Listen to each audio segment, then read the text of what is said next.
اس وقت جو چندہ ہوا تھا وہ اس میں یہ شرط تھی کہ اپنی حلال و طیب کمائی میں سے چندہ لاؤ. اللہ کا گھر بنانا ہے تو اس میں مشکوک یا حرام کمائی نہیں چلے گی، حلال و طیب کمائی لاؤ. تو حلال و طیب کمائی کا جو چندہ اکٹھا ہوا وہ تھوڑا تھا، ناکافی تھا. تو جزیرۃ العرب میں چندہ نہیں کیا گیا، مکہ ہی میں چندہ کیا گیا، اور وہ چندہ ناکافی ہوا. تو یہ طے ہوا کہ کعبہ کا ایک حصہ نکال دو، وہ چھوٹا کعبہ بناؤ. تو حتیم کا حصہ نکال کر کے چھوٹا کعبہ بنایا. آج کل یہ مصیبت ہے کہ ایک بستی ہے، اس بستی میں 50-100 گھر ہیں. یہ 50-100 گھر والے ہر ایک اپنا گھر بنا سکتا ہے، لیکن اس گاؤں میں جب مسجد بنانے کا وقت آئے گا تو 100 گھر مل کر کے اللہ کا ایک گھر نہیں بنا سکتے.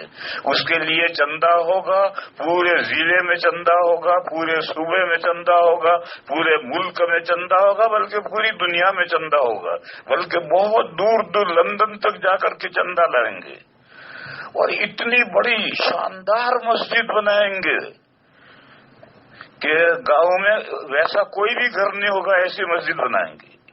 یہ جو طریقہ آج کل مسجدوں کے تعلق سے چلا ہوا ہے یہ غلط طریقہ ہے. مسجد جب 100 آدمی مل کر اپنے گھر بنا سکتے ہیں تو 100 آدمی مل کر اللہ کا ایک گھر کیوں نہیں بنا سکتے؟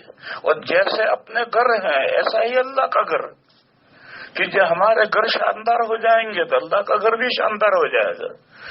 آپ کو یہ معلوم ہوگا کہ جب نبی پاک صلی اللہ تعالی علیہ وسلم نے مدینہ میں ہجرت کے بعد مسجد نبوی بنائی ہے تو اس مسجد نبوی کی شکل کیا تھی؟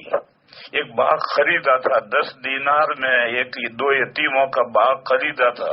اس کے درخت کھجوروں کے کاٹ دیے تھے اور اس کے جو اوپر پتے تھے اس کی چھت ڈالی تھی، اور جو تنے تھے وہ ملا کر کھڑے کھڑے کر کے وہ دیوار بنا دی تھی، اور بیچ میں بھی چھت اسی دیوار تھی.